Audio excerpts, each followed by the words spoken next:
Hi guys, welcome to Film Companion South. I am Vishal and today I am going to review Halal Love Story. Watch out for spoilers. To really get into the world of director Zakaria's more complex second film, one must pay attention to the period it is set in.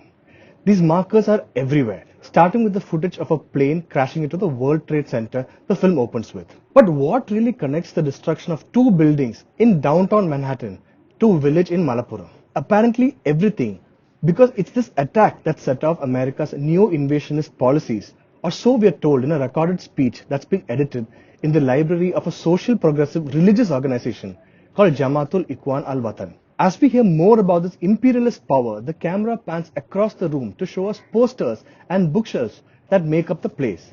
Apart from a poster of Malcolm X, magazine covers tell us that American troops have invaded Iraq in their search for Saddam Hussein. On the same bookshelf, we also see a copy of Outlook and India Today.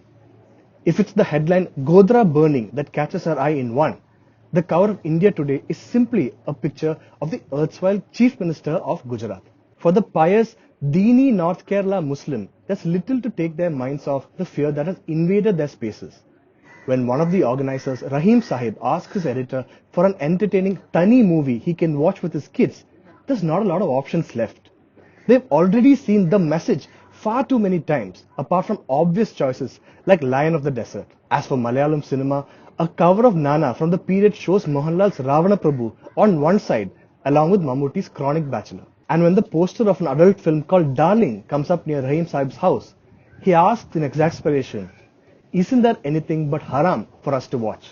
Finally, he makes do with a copy of Majid Majidi's Children of Heaven, an Iranian film made under a set of strict restrictions and censorship imposed by the country's Islamist government. But can't this group of pious Malayali Muslims voluntarily follow the rules imposed in Iran to make a film that's halal, but also imaginative? Or is there no way to make something as capitalist or seductive as a movie without entering into that grey area between haram or halal? As another member of this organization puts it, what is haram is clear. What is halal is also clear. What matters finally is the purity of one's intention. But this purity of one's intention means a whole other thing in the context of filmmaking. And this starts right from the finances. Can money earned as interest be used to fund this film? Or can one use the money given by a Madhulali to make something that's eventually halal? Or doesn't even matter how the film gets made as long as the final result is halal? Like the intentions. This moral conundrum is shown brilliantly in a shot where two men are required to act as though they are drinking. Naturally, drinking alcohol is off limits, but so is drinking a glass of Coke because that's against their politics. Extend this conundrum onto their telefilm starring three couples and we see the aforementioned blurry lines develop into massive cracks in their belief systems. The lead couples chosen for this film are all required to be married couples in real life too, starting with a theatre actor named Sharif, played by Indrajit, and his wife Suhara, played by Grace. And suddenly the whole debate about the purity of one's intention gets a meta form. Does acting itself become a lie when it's done without honesty?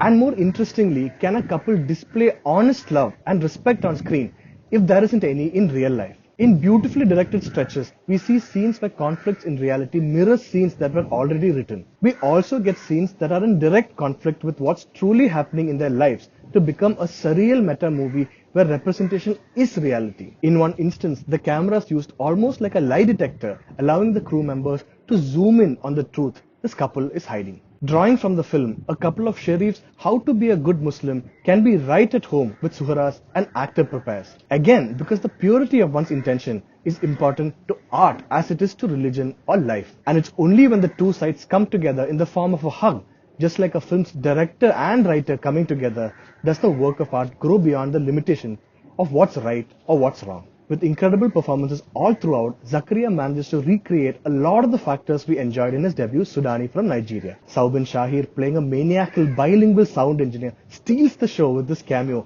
even if it's just for a few minutes. Parvati too is equally effective as a catalyst that sets off an inner journey for the actors. Sharafuddin exudes an earnestness right from his gait to the way he dresses, making the character Tawfiq a very real person, despite the risk of it becoming a caricature. Indrajit is brilliant too, giving us an idea of how tough it can be to perform bad acting, especially when you're naturally so good. Just watch him bring alive the mannerisms of an inner Prem Nasir with the tiniest of gestures, because that's what his character thinks is good acting. But the film eventually belongs to Jojo George and Grace Anthony, two of the most complex characters in this film. They also get emotional scenes that really tear us apart. Even intentionally silly sounding dialogues like "Don't think you're right because your name is Sharif" get genuine emotion and depth just because of the way Grace performs it. But there's surely a drop in energy once we move on to the later portions. One of the reasons we feel this is because of how simplistic it feels when we see the film's lead couple resolve their conflicts. These portions needed more details, and it also needed to be worked out more extensively for us to really feel the change in Sharif, for the very cinematic climax to work. One can't help but question the maker's decision to reveal so much in the trailer as well, leaving little new to be discovered afresh. And that's another reason why the later stretches give us a feeling of overall flatness and underwhelming energy, because it feels like elaborations of everything that's already been covered in the trailer. These apart, we get a satisfying comedy with a lot going for it. It doesn't judge, nor does it look down on people for their faith. And it is also self-critical where it's needed, especially when it discusses topics that appear to romanticize conservatism. And like before, Sakriya introduces us to a set of people we seldom meet in our films. Move past a drop in this film's energy later on, and it's eventually a film Rahim Saib would call a tiny cinema. That's it for my review of Halal Love Story. If you like this video, please hit like and subscribe to Film Companion South.